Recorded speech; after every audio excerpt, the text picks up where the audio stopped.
Hi everyone, I'm Tanaz from Forever Conscious, and this is your weekly energy forecast for the week of April 25th.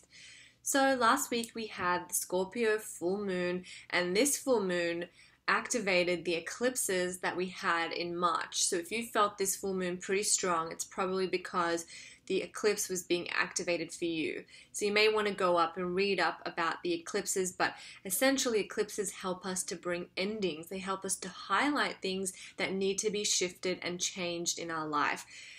Eclipses are felt usually for about 6 or so months.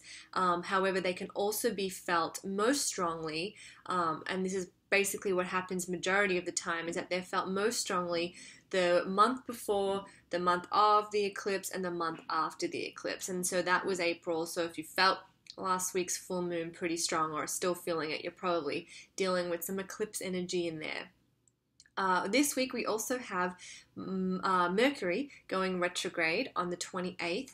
Once he goes retrograde, that'll bring us to a total of 5 planets in retrograde, which is a lot.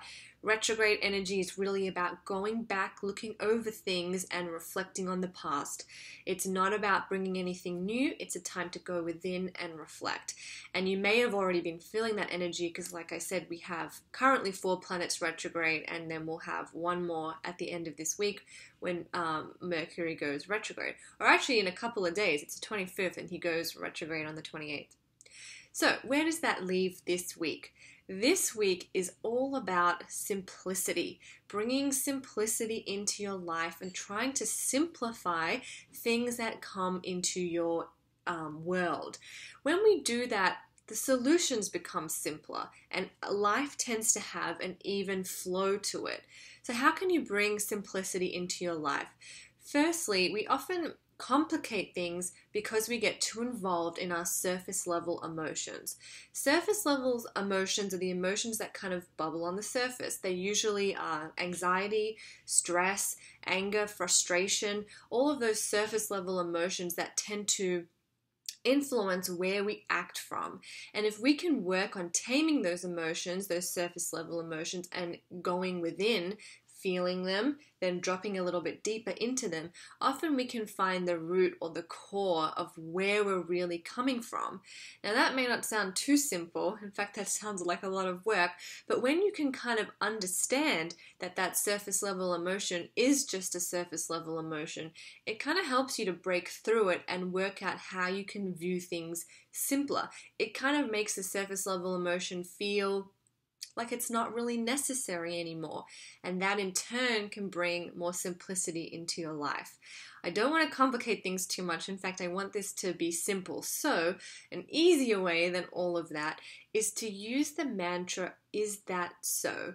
And this is something that a Buddhist monk actually came up with. He would say that response, "Is that so?" to everything that came into his life. Is that so? And I feel like when you do that, it kind of creates space for simplicity to arise.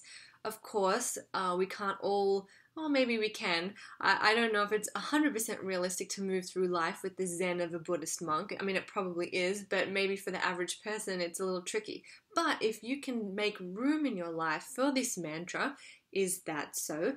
you may find that you can create space for simplicity in your life. So this week, try to focus on simplicity, whatever that means for you. Try to create a more simple flow to your life. Keep things simple.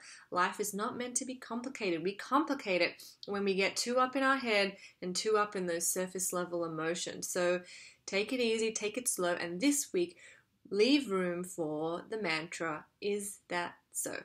I hope that's been helpful. I'm Tanaz from Forever Conscious. Thank you so much.